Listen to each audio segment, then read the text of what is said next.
ಇನ್ನು 5 ವರ್ಷದ ಹಿಂದೆ ನಾನು ಸ್ಪರ್ಧಿಸಿದ್ರೆ ಡಿಕೆ ಸುರೇಶ್ ಗೆಲ್ತಾ ಇರಲಿಲ್ಲ. ಇದು ಡಿಕೆ ಸುರೇಶ್ಗೆ ಮಾಜಿ ಸಚಿವ ಸಿಪಿ ಯೋಗೇಶ್ವರ್ ಕೊಟ್ಟಂತಹ ಕೌಂಟರ್. ಸಿಪಿವೈ ಬೆಂಬಲ ನೀಡಿದ್ದಾರೆ ಅಂತ ಹೇಳಿ ಡಿಕೆ ಸುರೇಶ್ ಹೇಳಿಕೆಯನ್ನ ಕೊಟ್ಟಿದ್ರು. ಈ ಬಾರಿ ಕಣಕ್ಕಿಳಿಯದೆ ಸಿಪಿ ಯೋಗೇಶ್ವರ್ ನಮಗ್ ಬೆಂಬಲ ಕೊಟ್ಟಿದ್ದಾರೆ ಅಂತ ಹೇಳಿ ವ್ಯಂಗ್ಯವಾಗಿ ಟಾಂಗ್ ಅನ್ನ ಕೊಟ್ಟಿದ್ರು. ಅದಕ್ಕೆ ಪ್ರತಿಕ್ರಿಯೆ ಕೊಡುವಂತಹ ಸಂದರ್ಭದಲ್ಲಿ ಸಿಪಿ ಯೋಗೇಶ್ವರ್ ಈ ಹೇಳಿಕೆಯನ್ನ ಕೊಟ್ಟಿದ್ದಾರೆ. ಬುಡ ಸಮೇತ ಅವರನ್ನ ಕಿತ್ತೊಗೆಯಬೇಕು ಅಂತ ಹೇಳಿ ಸಿಪಿ ಯೋಗೇಶ್ವರ್ ಹೇಳಿದ್ದಾರೆ. ಸಹಾಯ ಮಾಡ್ತಾರೆ,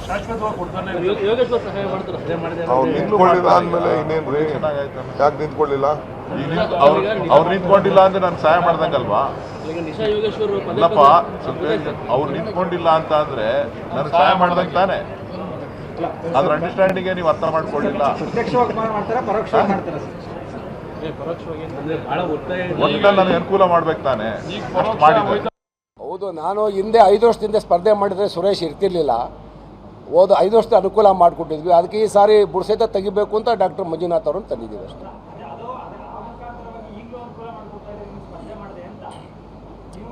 ಇಲ್ಲ ರೀ, ನಾನು ಪಾರ್ಲಿಮೆಂಟ್ಗೆ ಹೋಗಬಾರ್ದು ಅಂತೇಳಿ ಕಳೆದ 10-15 ವರ್ಷಗಳಿಂದನೇ ನಾನು ತೀರ್ಮಾನ ಮಾಡಿದ್ದೀನಿ. ಪಾರ್ಲಿಮೆಂಟು ನನ್ನ ಕ್ಷೇತ್ರ ಅಲ್ಲ, ನಾನೇನಿದ್ರು ಕರ್ನಾಟಕ ರಾಜ್ಯ ರಾಜಕಾರಣದಲ್ಲೇ ಇರಬೇಕು ಅಂತೇಳಿ ಭಾಳ ಕಠಿಣವಾದಂಥ ನಿರ್ಧಾರ ತಗೊಂಡವನು. ಮಂಜುನಾಥ್ ಅವರು ಅಂದರೆ ಒಬ್ಬ ಹೃದಯ ತಜ್ಞ, ಅವ್ರಿಗೆ ಮಾನವೀಯತೆಗೆ ಅವರು ಮಿಡಿತಾರೆ. ಡಾಕ್ಟರ್ ಮಂಜುನಾಥ್ ಅವರು ಬೇಕು ಈ ಒಂದು ಕ್ಷೇತ್ರಕ್ಕೆ ಅನ್ನೋದು ಇಡೀ ಜನಸಾಮಾನ್ಯರ ಅಭಿಪ್ರಾಯ. ಹಾಗಾಗಿ ಅವ್ರಿಗೇನೀಗ ಡಿ ಕೆ ಸುರೇಶ್ ಅವ್ರಿಗೆ ಮಾತಾಡಲಿಕ್ಕೆ ಒಬ್ಬ ರಾಜಕಾರಣಿ ಸಿಕ್ಕಿದರೆ ಅವರು ಬೇರೆ ಥರ ಮಾತಾಡ್ತಿದ್ರು. ಮಂಜುನಾಥ್ ಅವ್ರ ಬಗ್ಗೆ ಮಾತಾಡೋಕ್ಕೆ ಅವ್ರಿಗೇನು ಯೋಗ್ಯತೆಯೇ ಇಲ್ಲ. ಹಾಗಾಗಿ ಅವರು ಏನು ಮಾತಾಡೋಕೆ ಆಗ್ತಾಯಿಲ್ಲ. ಈಗ ಅವ್ರ ಮೇಲೆ ಏನು ಆಪಾದನೆ ಹೊರಿಸೋಕೆ ಆಗ್ತಾಯಿಲ್ಲ. ಹತಾಶರಾಗಿದ್ದಾರೆ ಇವತ್ತು ಇಡೀ ಜನಸಾಮಾನ್ಯರು. ಇವತ್ತು ಆಯ್ತು ರೀ, ಮಂಜುನಾಥ್ ಅವ್ರಿಗೆ ಭಾಳ ಅವ್ರಿಗೆ ತುಂಬ ಸುಲಭವಾದಂಥ ಅಭ್ಯರ್ಥಿ ಆಗಿದ್ರೆ ಈ ಕುಕ್ಕರು ಟೋಕನ್ನು ಪುನಃ 5,000 ಯಾಕೆ ಪೇಂಟ್ ಮಾಡಿ ಇಡ್ತಾ ಇದ್ರು? ಅದೇನೇನೋ ಹೌಸ್ ಹೋಲ್ಡಿಂಗ್ ಐಟಮ್ಸ್ಗಳು ಸೀರೆಗಳೆಲ್ಲ ಯಾಕೆ ಕೊಡ್ತಾಯಿದ್ರು?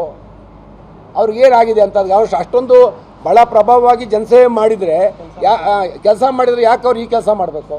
ನಮಗೆ ಕುಂತಿರೋರಿಗೆ ಎಲ್ರಿಗೂ ವೈಯಕ್ತಿಕವಾಗಿ ಯಾರಿಗೂ ಏನು ಯಾರ ಬಗ್ಗೆನೂ ದ್ವೇಷ ಅಸೂಯೆ ಇಲ್ಲ.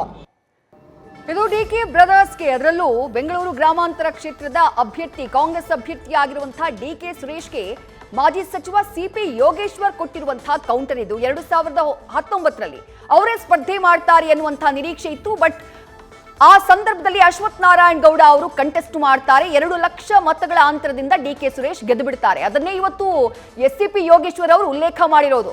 5 ವರ್ಷಗಳ ಹಿಂದೆ ನಾನೇ ಕಂಟೆಸ್ಟ್ ಮಾಡಿದ್ದಿದ್ರೆ ಡಿಕೆ ಸುರೇಶ್ ಗೆಲ್ತಾನೆ ಇರಲಿಲ್ಲ. ಈ ಬಾರಿ ಅವರನ್ನ ಕಿತ್ತೊಗಿಬೇಕು ಅಂತ ಹೇಳಿ ತೀರ್ಮಾನ ಮಾಡಿದೀವಿ. ಆ ಕಾರಣಕ್ಕಾಗಿನೇ ಡಾಕ್ಟರ್ CN ಮಂಜುನಾಥ್ ಅವರನ್ನ ನಾವು ಅಖಾಡಕ್ಕೆ ಇಳಿಸ್ತಾ ಇರೋದು. ಖಂಡಿತವಾಗ್ಲೂ ಈ ಬಾರಿ ನಾವು ಗೆದ್ದೇ ಗೆಲ್ತೀವಿ, ಡಿಕೆ ಸುರೇಶ್ನ ಸೋಲಿಸ್ತೀವಿ ಅನ್ನುವಂಥ ವಿಶ್ವಾಸವನ್ನ ಸಿಪಿ ಯೋಗೇಶ್ವರ್ ವ್ಯಕ್ತಪಡಿಸಿದ್ದಾರೆ. ನ್ಯೂಸ್ ಫಸ್ಟ್, ನಿರ್ಭೀತಿಯಿಂದ ನಿಮ್ಮ ಪರವಾಗಿ.